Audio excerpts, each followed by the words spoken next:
Good morning, good morning, good morning, good morning. I hope it is snowy where you are, but I hope you've shoveled out. You've clearly arrived with like a very tight eye strength and power because you have found the word. You have, let me just clear the annotations, congratulate you. And say, yeah, you found it. It was crickets. And you've got like way better eyes than I do because I made the game and I couldn't see it in the end today. Thank you for joining us today. We are super excited to welcome Chef Joseph Yoon of Brooklyn Bugs, the ambassador of edible insects, to speak with us today about his passion and proselytizing and advocacy for edible insects. And before we start, because we're joining from a whole bunch of different places across North America, it's important to just take a moment to acknowledge the fact that in Canada, wherever you're joining us from, you're sitting on traditional unceded and treaty lands of First Nations, Inuit, and Métis. And in particular, the University of Guelph sits on the land of the Between the Lakes Treaty Number 3, the territory of the Mississaugas of the Credit, which is part of the Dish with One Spoon, a covenant between Indigenous nations to live peaceably on the territories of the Great Lakes.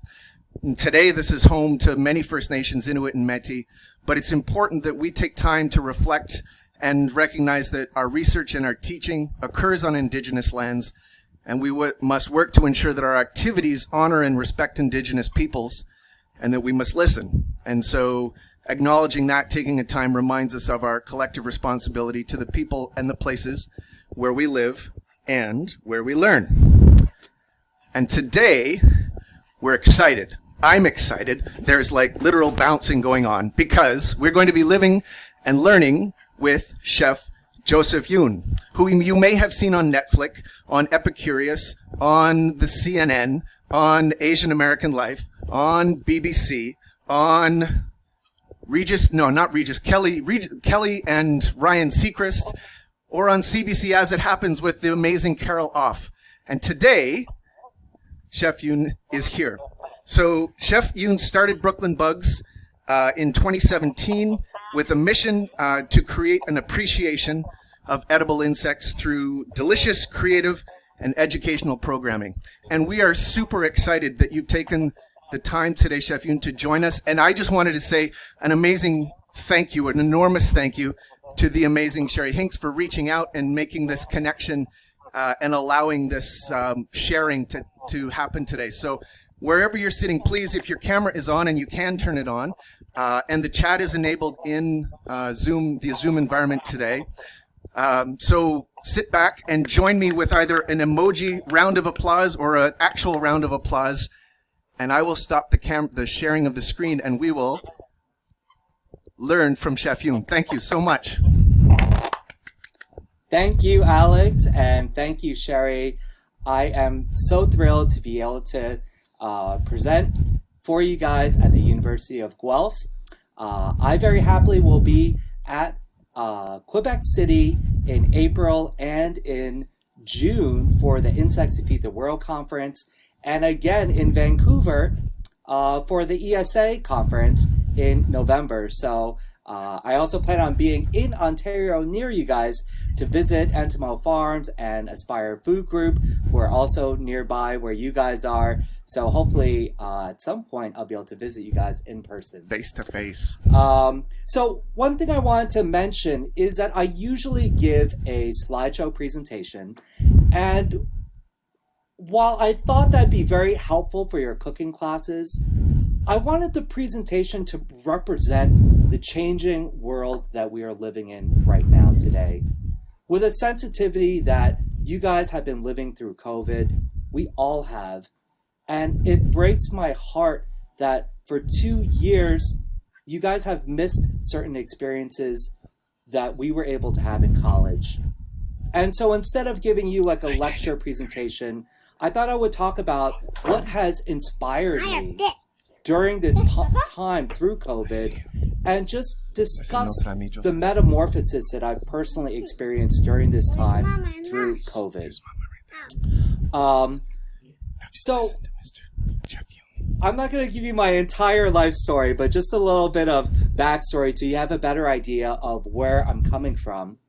Is that I first started, when I first graduated college, I ended up buying a one-way ticket to Europe with my saxophone and a backpack, and I hitchhiked, and I told everyone I'm buying a one-way ticket. I'm going to return as a saxophone star. And all my friends, my family, they're like, what are you talking about? That sounds crazy. How are you going to go out there and do that? And I very happily hitchhiked for half a year. And then I lived in Spain for a year before returning back to America and working in the music industry. And I was very fortunate to be able to start working in the music industry. And after a few years, I started my own business.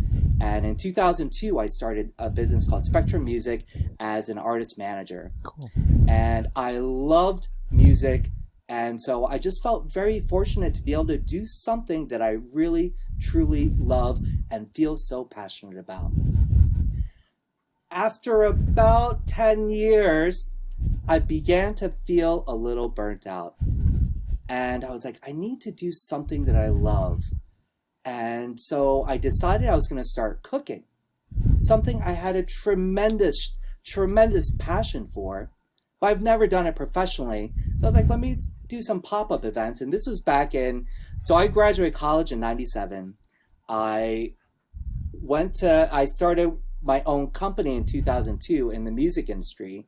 And in 2011, I started Yummy Eats. And that was my company in private chefing and cooking. And I feel so fortunate that I was able to win a lot of champions who bought a lot of accounts to me. And I was able to stop in the artist management and focus on cooking. In 2017, I was approached by an artist named Miru Kim, someone who I really love artistically. And she asked if I would participate in an art project with her called Phobia Phagia to conquer her fear of insects by eating them. I said yes immediately because I had so much respect for her art. And then when I started doing my research, I discovered the UN's FAO report, Edible Insects, Future Prospects for Food and Feed Security. And I realized that there's a great motivation for me and inspiration in that we can address food security, sustainability, and things that are incredibly meaningful to me. And so what I'm really so happy about, and part of why I wanted to share a lot of these ideas with you guys to start off, is to give you an idea of like who I am and how I got to where I am. And having been so grateful to literally be a man of passion, someone who has followed my heart, and especially during college when you're like the stress of finding a major and trying to do these things. It's so important, yes, but it's also so important to let yourself experience life and to be able to not be so set in what you're going to do, because I changed my career a few times, right? And so you got to give yourself that space to allow yourself to discover, be curious, make mistakes. If I didn't make any mistakes, I don't even know where I would be. I'd probably be like, maybe I'd still be working in the music industry. Who knows what I would be doing? But I was really able to follow my heart. And I think that's a really important thing to consider, especially now as you're in college. So what I really found incredibly fortunate for me is that as a self-proclaimed edible insect ambassador, I feel like all my skill sets as an artist manager, as a creative, as a businessman, as a chef, have all led me to be able to find my life's calling, a culmination of all my skill sets that I've accumulated. And so it just really brings great sense of conviction for me to really, truly believe in what I'm doing and feel so fortunate to have found my life's calling in my 40s. That's why I don't want you guys to feel so rushed to have to be like, oh, I have to know what I'm going to do when I graduate college.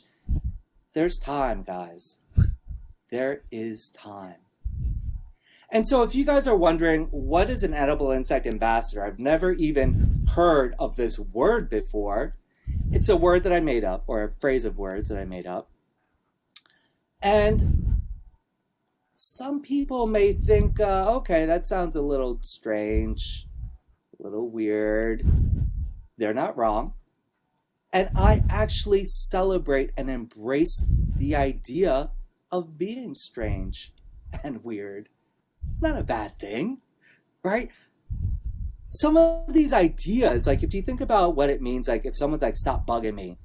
Oh, you're bugging me out. The idea of bugs often, it comes from like a pejorative idea. They bite you, they eat your garden, they carry disease maybe, and you know, they might ruin your crops. I'm trying to change that narrative. And what I started saying, I bug you. And you know what that means? I love you, right? Try it out with me, guys. Like, for your friends, your entomological friends, just be like, I bug you. They're like, what? It's like, I love you. It's amazing. It's amazing. That kind of transformation in words and ideas are what I am working towards and trying to create this new understanding to reimagine what are edible insects. One of the great things that I've embraced is that we can celebrate diversity, the beauty of curiosity, of learning and inclusivity with this idea of edible insects. It's a practice that's been done since the beginning of humanity across the world by billions of people. And just because we're not accustomed to it, we might have this like visceral reaction. And so it allows for us to go, wait, maybe there's a new idea that we should listen to. Maybe there's this new food that's eaten in Asia or Africa or South America that I don't know about that I would love to learn about. So these ideas are so important to me and something that I truly love to embrace and share with my work as an edible insect ambassador. Now, imagine if you came up with a great idea, right? It's like, you're just like going on your jog or exercising, and you come up with this great idea and you start sharing it with your friends, right? And your friends are like, that's a great idea, Alex. I am so behind you. They start telling their friends, and their friends are also like, well, I want to know, Alex, this is a great idea, Sherry. This is like great ideas. And so you start getting some like, oh yeah, I got an idea. I want to build this idea. And it grows like regionally. And imagine if this idea reaches international attention. How do you feel under this scrutiny? When you have the eyes of like your parents or your friends, sometimes you're like, I don't want them to look at my work. I just want to do my work. Leave me alone. I want to do my work, right? But then think about when there's like a larger world looking at you. Do you shrink or feel judged by that? So how I address that and those feelings, because you can imagine the type of scrutiny and eyes for people that will automatically judge what I do because the idea of eating insects may create a very visceral reaction of disgust for them. And so what I really rely on, and you've probably heard this throughout your life, is to be your absolute best. Okay, I know that sounds like a cliche, right? But hear me out. When I am able to dig deep and do my absolute best, and in my heart, I know I cannot do any better, what more can I ask of myself? Seriously. When I have that sort of conviction, that empowers me to make mistakes and go, sorry, I made a mistake. Let me fix that. I don't know the answer to that. Let me get back to you. But I know that in my heart, I am trying so hard. And that gives you like wings, guys. It liberates you. And it also attracts so many beautiful people to also come because they want to be around this energy. like, wow, look at Joseph. He's working so hard. He exudes this like optimism. I want to be near that kind of energy. And so that's why I love to encourage this sort of cliche, but it's something that is like emblazoned in my heart since the beginning to be my best. And what's not allowed for me is this fearless cultivation of expansive new ideas, the conviction to dream the impossible, to effusively celebrate hope and optimism through the prism of genuine transparency. These are things that I have consistently done, not just like today or yesterday, but for years.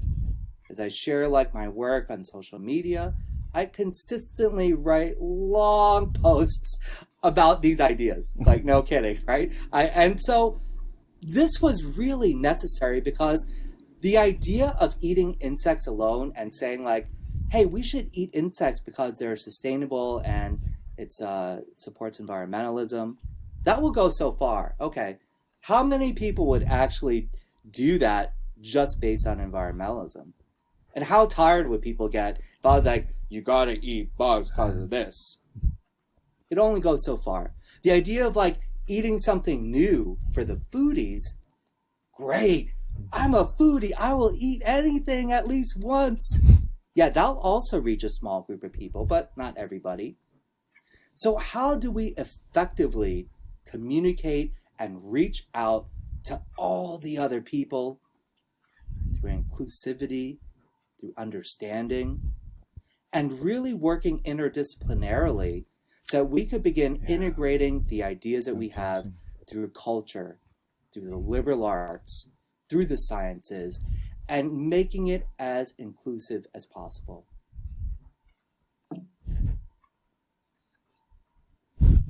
When people come to an event, like I've done events at museums and universities, at city fairs, there are times where if I'm like the featured guest, then everyone comes for that reason. But if it's at like a city fair where there's like thousands of people coming and they don't know what's happening, they'll like walk around to all the different booths and they'll come and go, whoa, what's going on here? And some people will literally start swearing at me, like, because it's offensive. For some reason, what I eat will cause people to get very angry at me. And they will literally be like, get that out of here. Like, and so you can imagine like that, it doesn't just happen once, it happens quite regularly. And so what's my reaction to that? I mean, a lot of you, if you think like, I put my life's work here and I'm sharing all this work and someone's going to like try to get in my face about it, you might feel defensive, but for some reason, and it's really comes with the conviction that I have and believing what I do, I love to kill them with kindness. I understand how you could feel that way and how these ideas could be very upsetting for you, but I would love to share why I'm doing what I'm doing.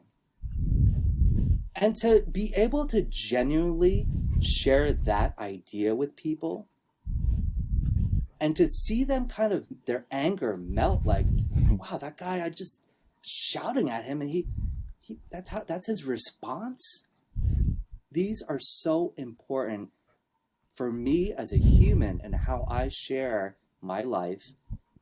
And because I've been given this gift, this platform to be able to speak with you students, these are very important ideas for me to share around my work with edible insects.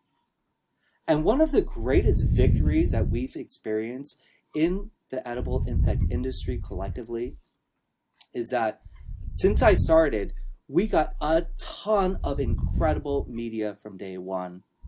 And the journalists and reporters would report on it so amazingly. I feel so grateful for that. But something else began happening just recently.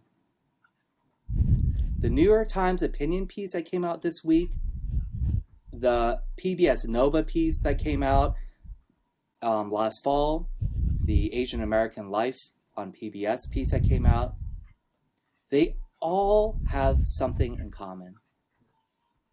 They began making the argument for us. How amazing is that? To have the New York Times opinion desk make the argument, for PBS Nova to make the argument, not report on what we're doing. That's where we know we are winning. We have been hyper accelerating these ideas where people are like, Joseph, that's going to take forever, man. You're like that. And no, 5 years later, we are seeing this palpable change. It is so amazing to experience. Like, wow. No one could have possibly imagined how far along we would be with edible insects in the 5 years. And for me, it's been 5 years. And for a lot of people, it started with the UN's FAO report that came out in 2013. So one of the really big things that I recognized when I started was that there are already brilliant chefs cooking with insects. Rene Redzepi at Noma, widely regarded as one of the best chefs in the world. Marcus Samuelson, Jose Andres, like so many incredible chefs already cook with insects. I can certainly do more and share it regularly, but that's not enough. And that's why I identified the need immediately as an edible insect ambassador. Yeah. We need someone that can really begin sharing these ideas, not just through gastronomy, but intellectually, scientifically, psychologically, and be able to discuss these ideas and embrace and create a movement.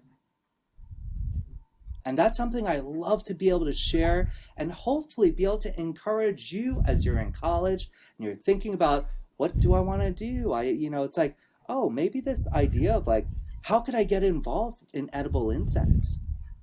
And what I find really so incredibly amazing and fascinating is that you could become a part of this movement with every single academic discipline at your school.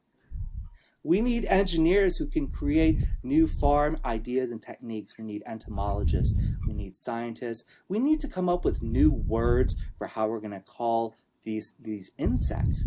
Because we don't eat like cow, right? We eat beef, hamburger, steak. Yeah. We eat bacon and pork, not pig.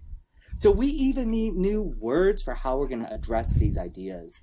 And so I hope that you're beginning to understand just how expansive the need is for our fledgling industry. And I would love to welcome you guys to consider the idea of helping us normalize edible insects.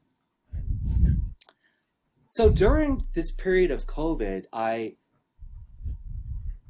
been a lifelong omnivore, and I still am, although I have drastically reduced my meat and seafood intake since working with Brooklyn Bugs. And during COVID, I was like, this is maybe the best time for me to explore, can I literally give up meat and seafood and for the first time truly live a vegetarian lifestyle bolstered by insect protein? And amazingly, I did for a period of 6 months. And so I know that it is in fact possible. And so what I love is that we're sharing these ideas, and it's not just, again, about eating insects, but there's so many incredible steps for how we are at where we are right now. There are problems I've been trying to solve for years around eating insects. And it involves like narratives, like how do we create the matrix for people to understand eating insects? How do we connect the dots so that universities will want these ideas being shared in their classrooms? And so it's been incredible to be creating these rubrics to literally be a pivotal part of this watershed moment where we are literally transforming a global generational mindset. How incredible. So, as we're living through this time of great change, what I said before about fearlessness and fearlessly cultivating expansive new ideas, that does not mean foolishness or I'll do anything. Fearlessness with conviction, with purpose, with integrity. And so that is something that I love to encourage, is that when you do try your absolute best, and when you do have this sense of fearlessness that's rooted in conviction, you will find that your life will change. There's this transformational power that I've experienced by saying yes in my heart. And sometimes when I say that, some of you may automatically think like, well, no. Automatically, like, what do you mean yes? Like, I don't. And for me, it's like creating this set of circumstances in my life where I can open up my heart and say yes. And I start thinking under that context of yes. And it's, okay, wait a minute. There are these challenges happening, going on in my life. Life's not perfect. And of course, I'm not saying they are. But when you start thinking in terms of yes, instead of all the doubts that you have, that I have, we all face doubt and insecurity. And those ideas make us think no. When you fill up your heart with so much yes, you shrink that ability of no, and it's so wild. It is so rewarding. So I know that this is a class that you guys are getting ready to do a lot of cricket cooking with a contest and everything. I'm going to start wrapping things up shortly so that we could go over some insect ideas. But what I like to close is that I'm upstate right now, upstate New York, visiting some friends. And the other day, while we were just all kind of sitting around, I said something just like out of how I was feeling. And I just want to close by sharing what I said to them. Give me 2 words, I'll say thank you. Give me 3 words, I'll say I love you. And it's with that heart that I feel so fortunate to share my message and my work with you guys. Thank you so much for taking time to listen and join us. And we will go and start talking about the actual applications of cricket protein. Thank you, guys.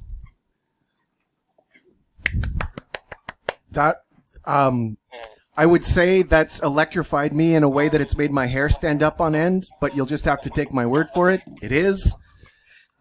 Shivers. I love that. I love the transformation, and I love the yes and emphasis. I think that's pretty amazing. That's a pretty powerful lifestyle.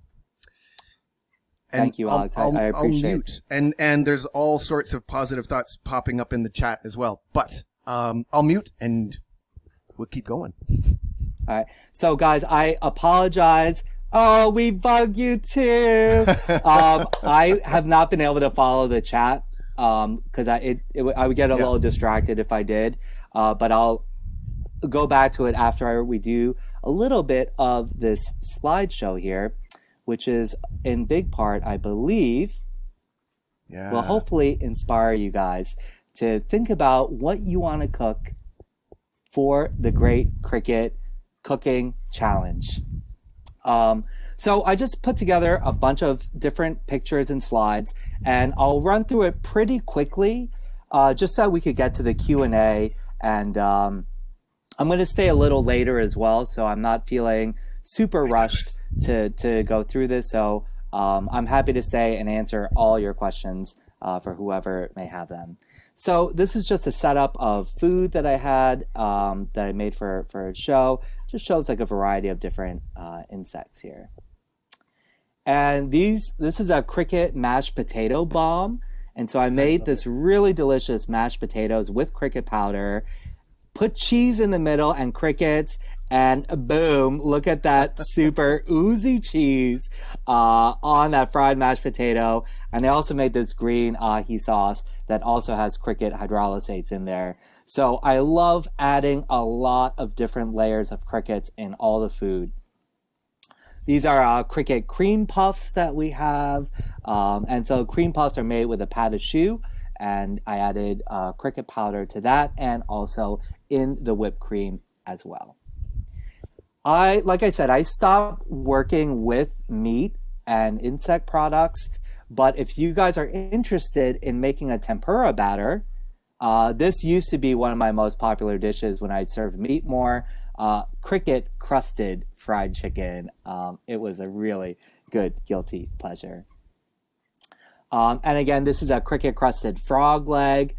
And so early on, I did incorporate a lot of meat and seafood. I would serve a lot of dishes with caviar because I was just trying to entice people to open the idea of trying to eat insects. And so that's essentially why you're seeing it now. But over the past, since COVID, I stopped featuring I've reduced my meat intake, but I don't even share these kind of pictures anymore on my social medias. Cricket curry. I have curry powder in the curry, but I also had some really beautiful crickets, so I like to add it on top. And so sometimes, the question of do I show the crickets or do I not show it? That's up to you. Surprisingly, it's about 50-50. A lot of people think you have to hide it for everyone to like it. Not really. I find that about 50% of people want to see it, 50% don't. This is just some prep work that I do, and I think it's always important to get things together. And this is a dish that I made with it. These are Korean rice cakes, the prep for Korean rice cakes, tteokbokki. And so again, I add the whole crickets, but I also have the cricket powder in the sauce and stuff like that. It's a cricket frittata that I made, the cricket aioli. These are Gougers. There's this party called Dîner en Blanc where a lot of people come. Everything has to be in white clothing, white tablecloths, white everything. And so I was able to share a bunch of my food there. These are the cricket Gougers. Cricket granola with yogurt and berries. These are the hydrolysates I was trying. And sometimes when I try eating new insects or new food, I like to just eat it with kind of neutral foods. And so cucumbers, apples, I found have been pretty good in just trying to get some flavors and eat it beyond just dried insects by itself. This is a cricket jjajangmyeon, which is a black bean noodles. And mac and cheese. I don't know how many of you guys like mac and cheese, but I love mac and cheese. And so this is mid-process. I make the cheese sauce with the cricket powder, but then also fold in a lot of whole crickets as well and it's sometimes I add it at the end, kind of like the panko crumbs on top instead. So cricket meatballs that you could do utilizing mushrooms and black beans, and various ways to make different sort of vegetarian or insectarian meatballs. I love making kimchi, which is fermented Korean veggies. And so what I do is I use cricket powder in the kimchi paste for the umami flavor that you get from using fish sauce, and also to thicken the paste, the kimchi paste, which is often utilizing glutinous rice flour. So I could substitute cricket powder for two purposes to make something like this delicious kimchi that I made. This one has cricket powder in the quinoa. And so you can make quinoa or couscous or rice and mix in kind of like if you're going to use chicken stock or vegetable stock to flavor it. You could do the same thing with crickets. And I also actually made 6-minute eggs and dropped it in a soy sauce cricket powder mixture. So you have a kind of a ramen egg there. It's cricket powder inside, again, the stuffed peppers And then I also added some black ants, which have a really beautiful citrusy, tangy flavor from the formic acid that they use as a defense mechanism. And with this, believe it or not, these are royal trumpet mushrooms. And so what I do with the mushrooms, I cut them in so that they look like scallops, and then I dust it with cricket flour and fry it up. And to me, it looks like scallops. And so I just love the idea of replacing certain foods and ideas that you might be used to with vegetarian sort of ideas, bugatarian ideas, if you will.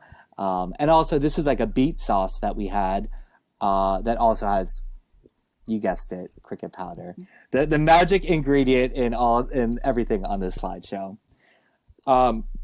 Roasted carrots with chili, crickets. This is a pancake. It's a Korean style cricket pajeon pancake. Wow. And you could also make it with regular pancakes. But this is something, a great way to utilize both the powder and whole crickets. Sesame rice balls with crickets inside. So you could really see that there's almost no limitations. You could add crickets or cricket powder to virtually any type of food that you're interested in. This is a cricket smoothie that I made. For any of you guys that are big on smoothies, cricket powder is an exceptional way to add cricket powder into your diets. And you guys could probably see I add a lot of these prep pictures. I love just showing the process, how I think, and how I prepare everything. So when it comes time to cook, I'm really ready to go to action. But this is a cricket soup that I made with bitter melons and all these like different veggies, and also boiled peanuts, something that I incorporated from in the South. That's what people do. I just got introduced to the idea of boiled peanuts somewhat recently, during COVID, actually, on a food group I was in. Okay, I mean, to me, this just looks like a bomb, super delicious, exploding egg with avocado and tons of chili and veggies and stuff, and melty cheese. I mean, I just love eating like this, and I just love that it looks like this. What is that? Like, it's super delicious. Again, avocados. I fry up the crickets with the chili and garlic and scallions, and add melty cheese. I mean, I could probably eat this every day. If I did more exercise like Alex, I could eat this every day. For those of you that like tempura, I love adding cricket powder to my tempura. So this is just exploding quail eggs. And so I soft boil the quail eggs, add the cricket powder tempura, fry it up super quickly just to get the nice golden crisp. So you get the crisp of the tempura batter and then the exploding quail egg yolk. Super beautiful and fun. Some more tempura applications here. We have jalapeno, zucchini, and that really kind of weird looking thing that you're like, what is that? That's enoki mushrooms that's coated in the cricket tempura batter. Simple cricket roasted veggies. That's it. Just like making food that I feel like I can just eat on a regular basis. Cricket hummus. Great if you're into making a hummus style dip or something. I just love the flavor that crickets add to hummus. And I also added black ants to this dish because I wanted a little bit more of that citrus pop. And instead of just adding lemons, I was like, let me add some black ants as well. Again, I love, you can probably tell I love eggs. So eggs and cricket here. This is a Grasshopper cricket caramel popcorn. Amazing. I actually have a video. I have a lot of videos making the foods that you're seeing here. If you're interested on my socials. Another gougere with quail eggs and crickets. The cricket powder's in the gougères, but I also like to garnish so that people know that there's cricket. So that's why you see a lot of garnish on the pictures that I'm sharing. It's a nice bowl of crickets in a bowl. Oh, sorry, I had this on twice. cricket crostini. Got some goat cheese on there. I love the tang of the goat cheese to complement the roasted eggplant and tomatoes, the crickets, and again, black ants because they pair so beautifully well together.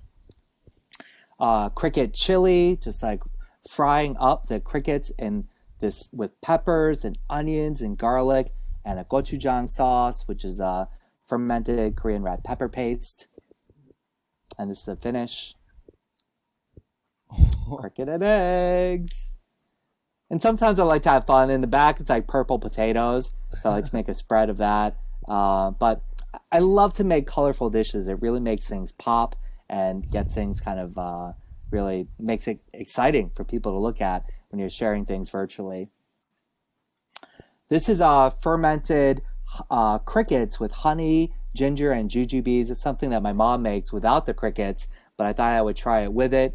And it's on top of the fried bitter melons and yuca. Yeah, I really love this picture. And here, this was the Asian American Life that I had mentioned to you guys that I was in. Yeah. Oh my God. I'm also going to be teaching a virtual class with Alice Obscura on February 22nd and March 1st. I would love to, I'm going to talk to Alex and Sherry, but I'd love to offer a scholarship. I do know that we have I know that we're going to have a contest when your cooking class, when you have your cooking contest, but this one starts before that happens. So we'll figure out like how, I'll talk with your professors and we'll figure out, but I do have a couple scholarships for a couple of you students to attend this class if you like. And so this one is a lecture only where we're going to be talking a lot about the philosophy.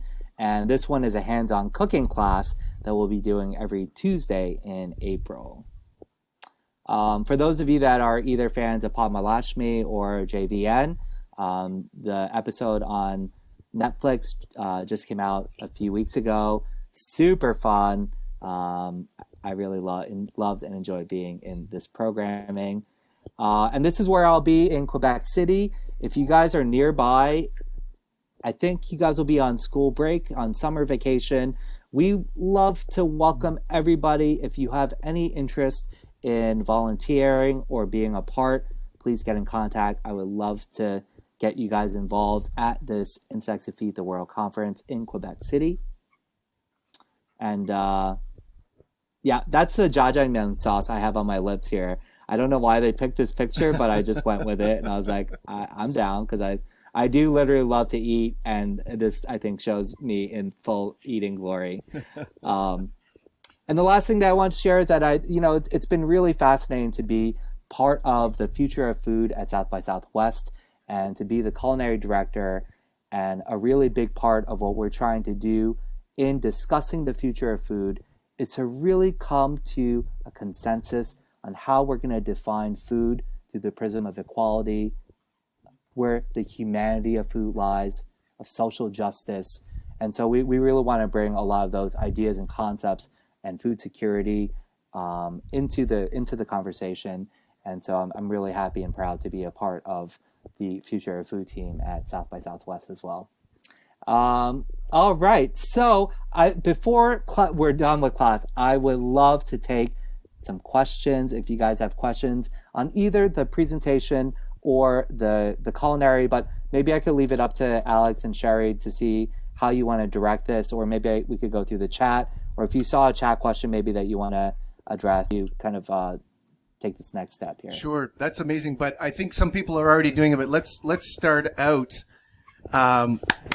rounding your applause in virtual emoticon or in reality. That was amazing. I've already made a major mistake today.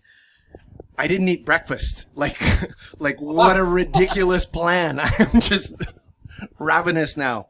Why don't I change it so that people, if you've got questions, we can scroll through the chat, but I'll change it so that you can raise your hand and unmute yourself. Great. Oh, and I see an actual hand. First, Owen. Hi, thank you so much, Chef Yoon. That was awesome. That really inspired me with some ideas. I just had a question. It's about the project in particular. How do you think cricket powder goes with chocolate?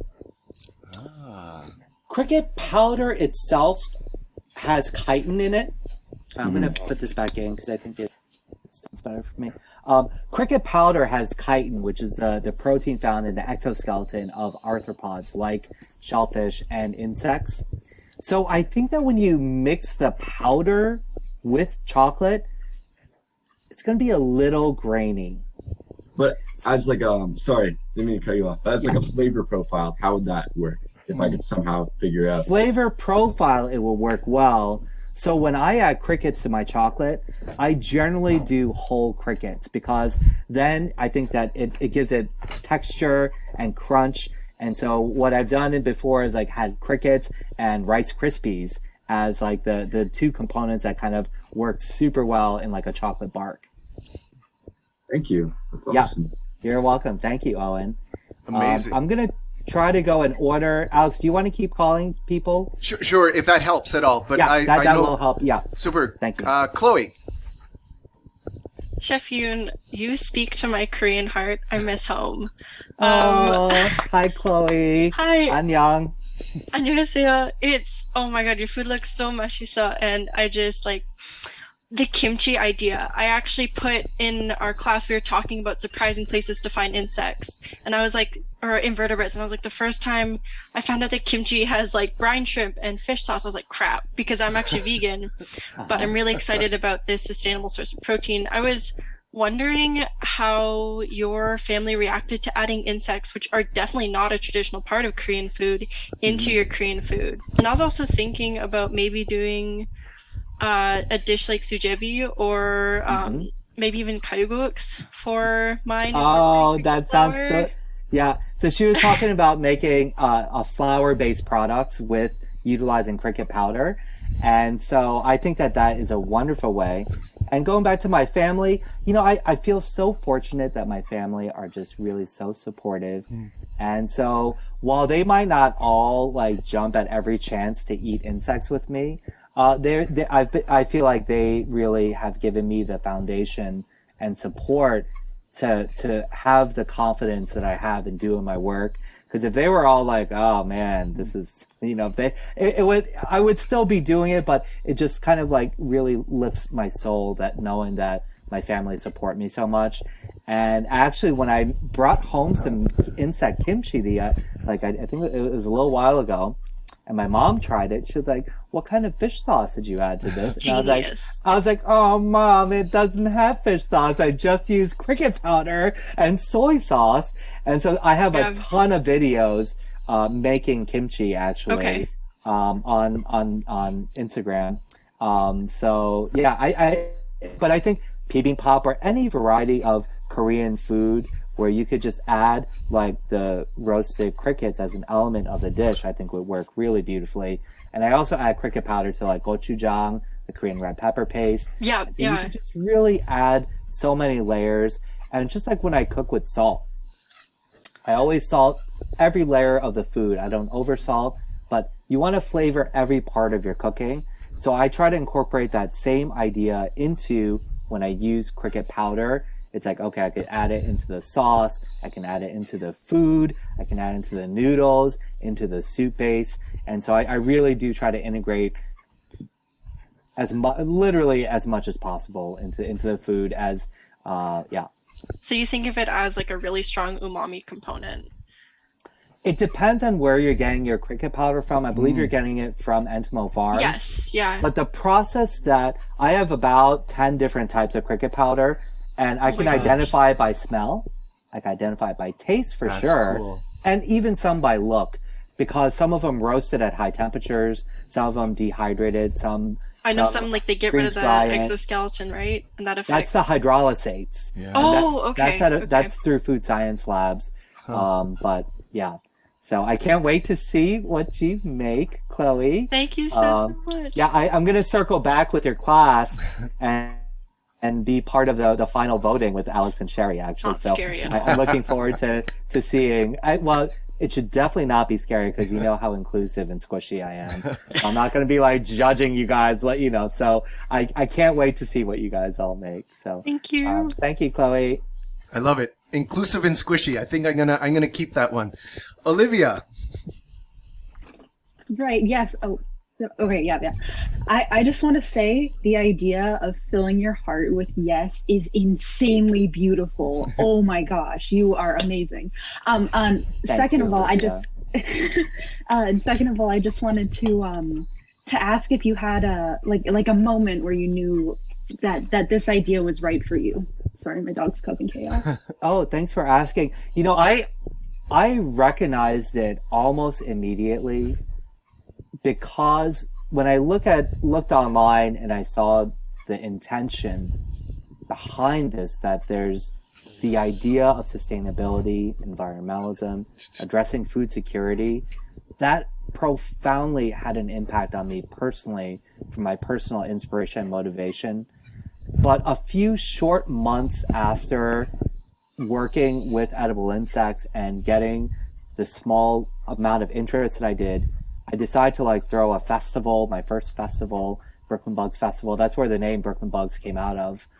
My local newspaper calls me, and I feel very fortunate that my local newspaper is the New York Times. And they never called me before to ask me how I made my lobster or steak or anything. And I was like, wow, this is really incredible. Like the New York Times and NPR and all these media outlets started contacting me. And so having that purpose of addressing food security and sustainability, but then starting to gain the interest of major media, it really literally was, I have not looked back, and I made drastic changes in my life, and I went broke. And I could have monetized. I could have been like, let me sell a consumer packaged good, and I know with the visibility I have that I'll do great. But I want to support the businesses that are already doing that. And I probably could have made a lot more money doing that right now at this point. But I literally felt compelled to do the things that no one else could do. And in doing that, it's this work as an ambassador. And I feel so fortunate that 10 years ago, my ego would not have been able to handle this.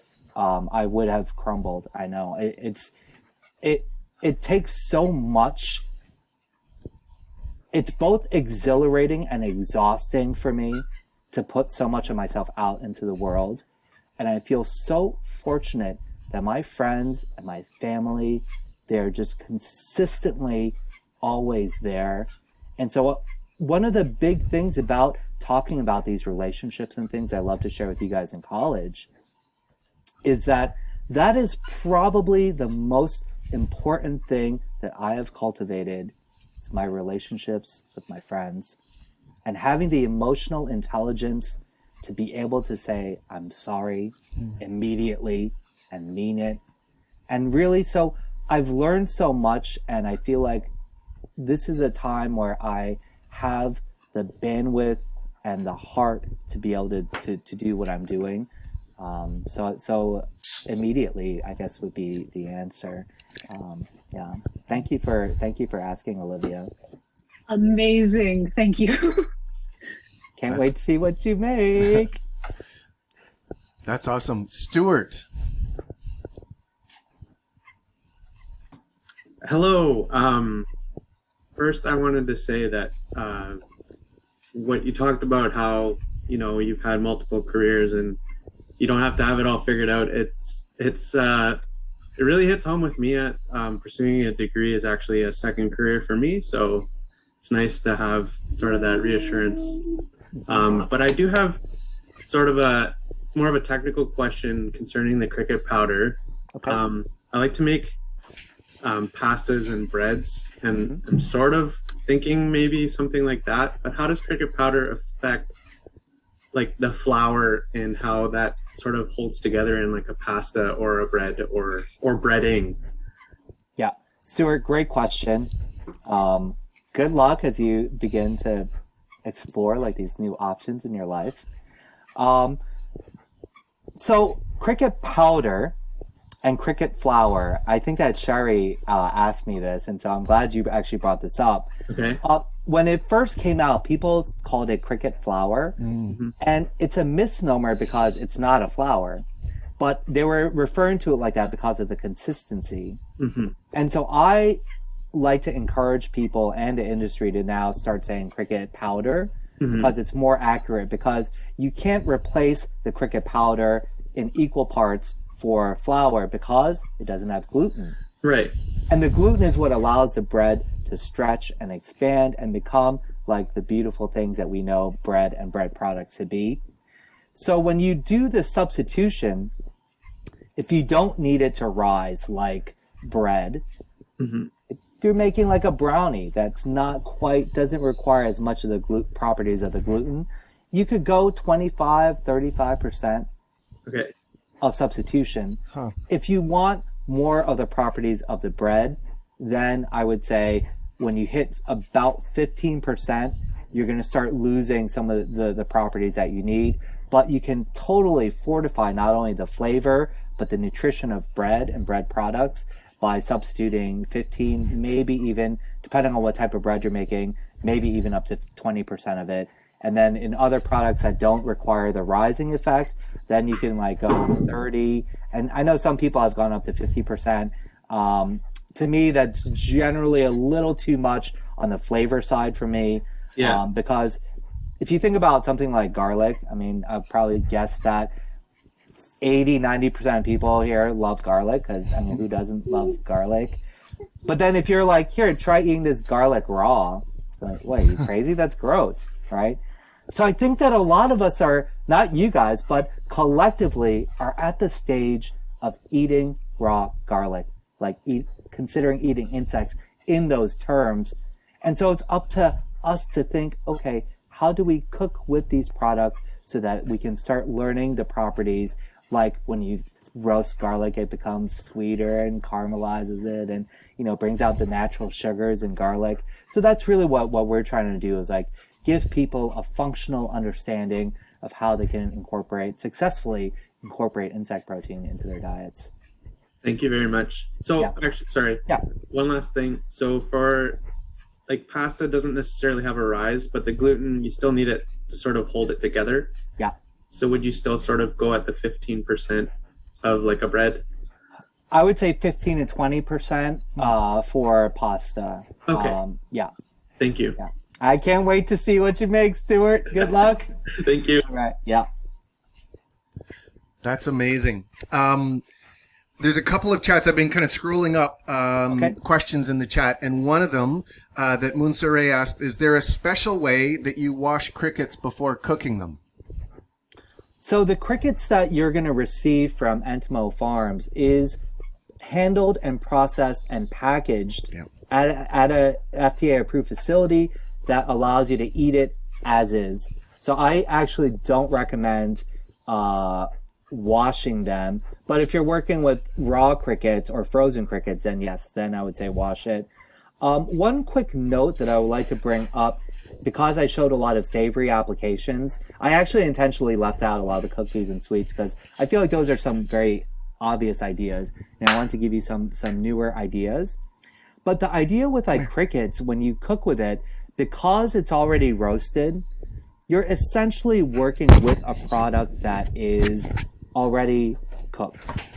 So you don't want to be cooking at a high heat. When you think about cooking a lot of veggies and food, you think about cooking at the highest temperature. You want to hear the sizzle. If it's meat, you want the Maillard effect. With crickets, because they're already roasted, I love to create a savory aromatic bed, like having the garlic and the onions and peppers. Create like a bed, have the temperature relatively low, maybe medium heat, add the crickets, fold it in. You don't want to cook it too much because then it'll bring like an acrid flavor, which is what we don't want. And we don't want to add sugar needlessly or sweeteners or something. And so that's one big point as far as like incorporate cooking with the pre-packaged products. That's awesome. Some more hands. Mark, I think your hand was first. Yeah, hi. Great Mark. presentation. I really enjoyed seeing all the examples. I was wondering what the cost effectiveness of crickets is compared to other forms of protein, like red meats and fish and stuff like that. Yeah, that's a really great question, and a question that, as an industry, we're collectively trying to find solutions to, because at the moment, it's priced quite high. And it's like the whole idea of like demand and supply, and we're hoping, and we're very optimistic because the USDA and the USAID, two government departments in America, recently put out a request for information to the edible insect industry to learn more, with the hopes for us that they're going to be able to provide stipends and be able to support the industry so that the cricket farmers, for example, can start receiving different stipends and support financially. Because you think about every single like agricultural product that's being made right now, they're heavily funded by the government. Yep. And so that is something that we're hoping to have better traction with and be able to like start bringing the price of it down. But one big thing to note, when you get a bag of cricket powder from Entimo and it's like, oh wow, this is like $15 or $20, 2 tablespoons has 13 grams of protein. So you can't compare cricket powder to beef in the same manner, like you don't compare apples to oranges, I guess, as they say. So that's really important to take into considerations. Like, one bag of cricket powder has a ton of protein. And so that's like a better way, I think, to think about it and go like, oh wow, this actually has like hundreds of grams of protein in this bag. Whereas in order to get the same amount, you have to eat like this massive hunk of steak. So, you know, and also you made me remember something that I bring up in virtually all my presentations, is that the idea of eating insects does not mean we want to take away all your meat and that you should just eat bugs, but rather it's one of addition. One where, like, you know what? You don't eat steak every meal of every day. So you could substitute it. And if even 10% of you guys were to substitute one meal a week, even that would have a great impact on the environment. So just something to take away with, in that this isn't something of extremes, and you could just substitute one meal a week with insects, even that would have a positive effect. Okay, so then following up on that, with other forms of insects besides cricket powder, how would you suggest like expanding into that and exploring the different options? And then how does the cost compare between different insect species? There's still, I would say crickets and mealworms are largely available in Canada right now. And there are other vendors that sell other insect ingredients, but it could be, it's difficult because of regulations. And so when we go to Insects to Feed the World in Quebec City, we're still running our list of insects that I have in America and seeing what the government approves for me to be able to import, export into Canada. But we do have a lot of these, like a lot of the vendors I work with, they do ship to Canada. And so I think on that scale, it's okay. But I think that when you start looking at, can I serve this at a restaurant? And there's, on that scale, I think we still are looking for like clearer legislation to approve these different products for food. But it's like a really long, it's almost like a mini subtopic lecture in and of itself even. And maybe we'll find more time to be able to address this. But I hope that you can find and enjoy working with crickets enough that you can hopefully find ways to integrate it more into your lifestyle. Yeah. All right. Thank you so much. Yeah. Thank you, Mark. And Grace, I see the raton laveur. I love your screen. Thank you. Hi, Grace. Hi. So I saw you made some, like, I came a little bit late, but I saw some of the things that you made, and they look very, very good. So part of our assignment is we have to create a description for whatever it is that we make. I am a little bit descriptively. I had a little bit of trouble articulating my words clearly. I was wondering if you had any advice on creating like a compelling description for like a particular dish that would make it sound good. What I would suggest is that's actually a really big question that I'm really glad that you asked, because there's a recent study that this marketing company did, and they put out more vegetarian food and plant-based food on the menus. And one of them had very simple eggplant, tomatoes on the menu, and the other had organically, they use more colorful words, organic eggplant on a bed of stewed tomatoes. And they noticed that the ones with the wording definitely outsold the restaurant that didn't have the wording. And so I would suggest, like, when you think about like what it is, do you know what you want to make, or are you still thinking about what it is you want to try making? Still thinking a little bit. I'm thinking definitely something dessert. Okay. What I would suggest is, when you come up with like what it is that you want to make, start going on the Google and see how other restaurants and chefs are calling the dish, and take some of those ideas to help you describe your dish. Think about like colorful adjectives. I love to think of ways of incorporating different sensory ideas into food and juxtaposing ideas that can maybe bring about like more of philosophical ideas in your food that can challenge people to go like, oh, why is this like dish like talking about social justice or something, or like, so I would say go with like where your heart leads you to be inspired, and trying to find something that connects with like how you and your worldview connect, and maybe what does that meaning, what kind of meaning does that have with your like sweet dessert that you want to share with everyone. So those are some suggestions I would have on naming your dishes and trying to find inspiration for like how you want to describe it. That is amazing. Thank you so much. You are so welcome, Grace. Thank you. That's awesome. So there was a question actually quite early on in the chat where Eric wanted to know if you have a favorite insect. Oh yeah, I used to hate this question because I don't really like to quantify things by, oh, this is my favorite. Ask me what my favorite movie or food is. Well, actually, my favorite food is Korean food. I guess I can answer to that. But my all-time favorite insect now is unequivocally the cicada.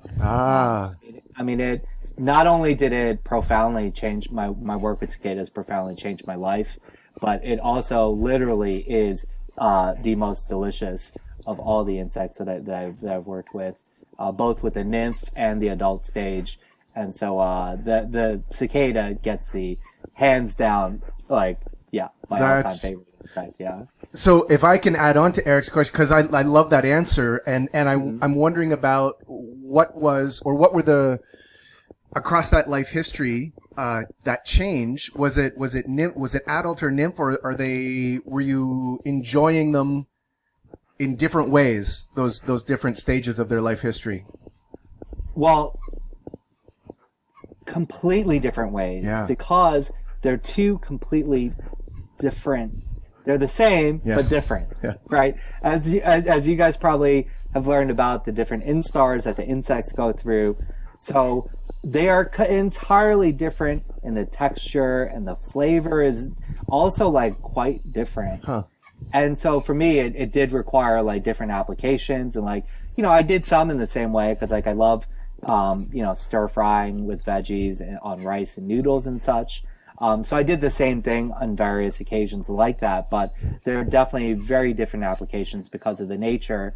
If you think about the exoskeleton of the nymph, they're underground for 17 years, and so they have like a more of a waterproof layer. Yeah. So you could, so when I add them to a kimchi, they can kind of like, they incorporate the kimchi juices and they kind of burst in your mouth and everything. But a lot of the adults, once they emerge and they enter their adult stage, they don't really eat anymore. They might drink a little bit of water, but they generally do not eat anymore. which means that they lose muscle mass increasingly fast as they get older. And so I also made a big point to try to collect them as soon as they became adults, so that they would have more muscle mass. And so definitely very different applications based on like both the texture, food, and the functionality of them. That's amazing. And what a life they have. That's amazing. There was another, Madison in the chat has a question from a little while ago about, is there anything we have to be careful of while working with cricket powder? Yeah, so as a whole, we like to just say that people with shellfish allergies may be allergic to crickets and insects because of the shared chitin found. But you guys probably can think of someone in your life that might be allergic to lobster but can eat shrimp. Yeah. And so very similarly, I have some really good friends that there's one that's only allergic to mealworms. He'll eat every single other thing with me, but for whatever reason, he's allergic to mealworms. I have another friend that's only allergic to crickets, but he'll eat every other insect. So the human body is a mysterious and beautiful thing. And so with an abundance of caution, we say, we give the shellfish allergy warning just in case. But outside of that, I don't think there's any like true carefulness that we need to discuss outside of that. Thank you. That's amazing. Emily has a question, just popped up in the chat. A lot of dessert recipes, specifically cake and cookies, call for a quarter cup or 32 grams of cricket powder into the batter. Is there a minimum or maximum amount of cricket powder to add into dessert batters without making them excessively grainy? Or any tips while working with cricket powder and desserts? Yeah, so I think we addressed some of this earlier. And I think one really big thing I would highly suggest is smell the cricket powder, taste a little bit, and that should be your guiding star. Because I'm sure that a lot of you, if I hadn't said that, may just like open the bag and add a quarter cup. and because that's what a lot of people do. I love to taste and feel and smell. Without our sense of smell, we would not be able to taste very many things. That this like sensory test where they put a clamp on someone's nose, they could not taste the different Skittle flavors. I mean, so taste and smell are so closely correlated.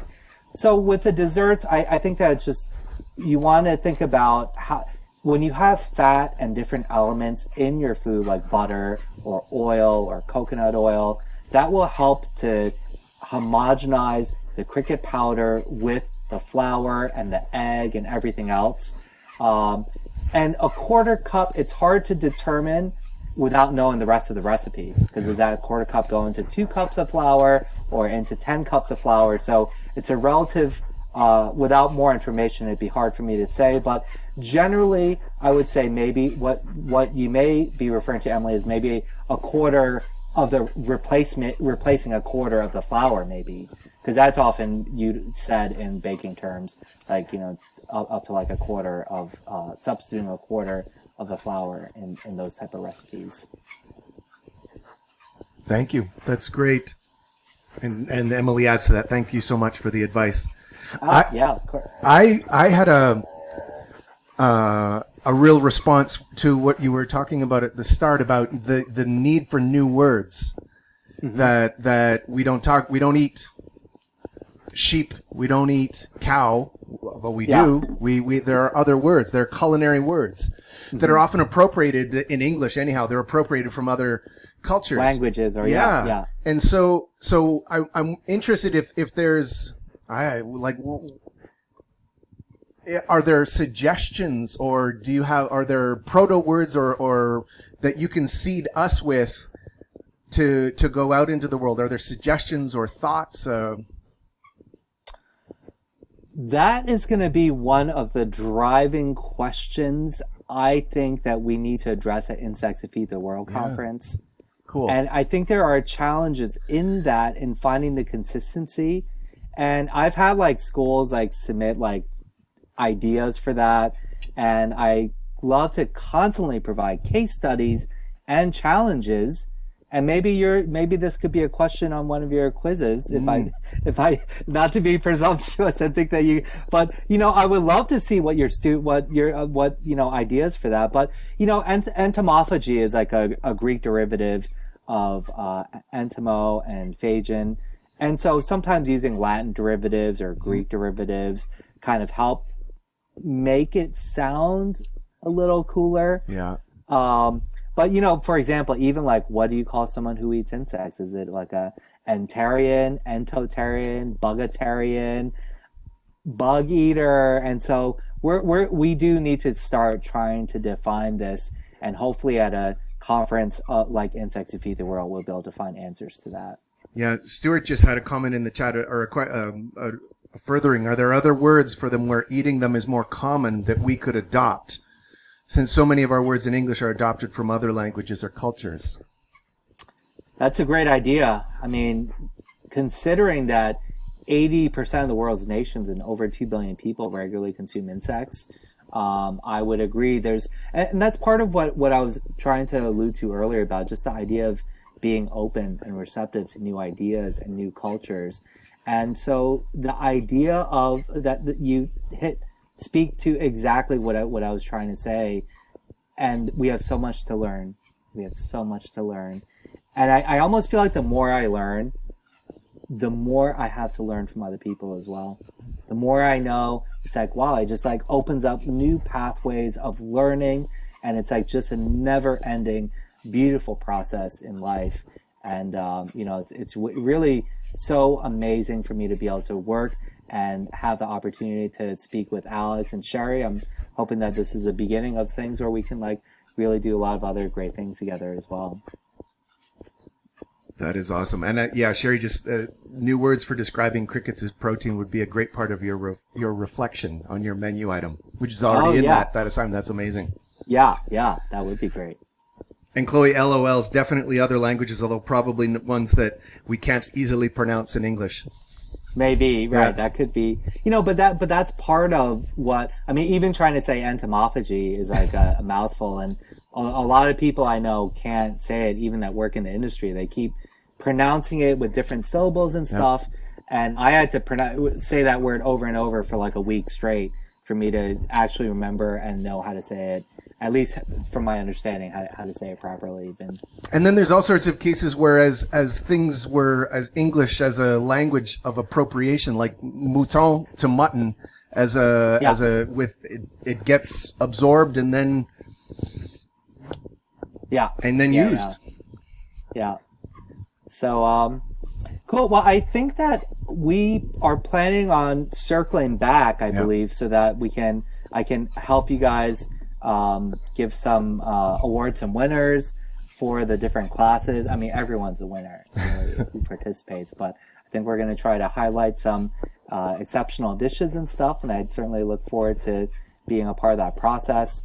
I would also welcome Alex and Sherry if your classmates, your students have questions that they like to ask me. If you want to compile them, I'm happy to answer them. If they come in dripping one at a time, that might be a little overwhelming. But if you want to compile them, and send something over next week or something, I'd be happy to address those questions as well. That's super, super generous. Thank you. Of course. I'm really thrilled to know that we have so many students. I think you said 150 students or something, or maybe more. They're going to be a part of this cooking contest. So I'm certainly really excited to see what everyone does. So anything I can do to help, I mean, for real, I would love to be an asset, and for you guys to be able to use whatever I know to help your students, for sure. Well, that's you've certainly in this Zoom square of my room here, and I'm sure around all of the other Zoom squares across this screen that you have invigorated and given your job as an ambassador has given all sorts of little road to Damascus kind of like, I think, really excitedness. You've conveyed that, and we appreciate that a lot. Thank you. I really appreciate it. And awesome. Cool. I think that do we go through all the questions, I believe, for now, because I actually do have a 12 o'clock. Yeah. But if there's anything else, I'm happy to answer any last questions if there are. And I just want to echo Alex's thank you. I am inspired. I am energized. You have filled my heart with yes today, and I can't wait to try more and share some of what the students have made with you in a couple weeks from now. Yeah. Awesome. Yeah. Thank you, Sherry. And I love that, Sherry, it's just, sometimes people think like, oh, social media, like, boo. But the fact that we were able to meet on social media and be able to connect in this sort of meaningful way, it really fills my heart with so much joy. Yep. Thank you for connecting with me and giving me this opportunity to share my work with your students. Really, really wonderful. Thank you, Bug You. Yeah, that's and I great. love being able to share these ideas with your students. And, you know, it's like we all have the potential to be the change and be a part of this change. And for people to think, oh, my diet can't make a difference, or yes, it can. Yeah. Yes, it can. Thank you so much, Chef Yoon. Wonderful. We bug you. We all bug you. That's Bug awesome. you. Yeah. No, I love it. Yeah. So thank you, everybody, and I look forward to seeing what everyone makes, and we'll talk to everybody soon. So throw on some applause in your emojis or around the world again. Oh, thank you, guys. It really, really was a great pleasure for me to be able to speak. Thank you, guys. All right, take care, everybody. Thanks.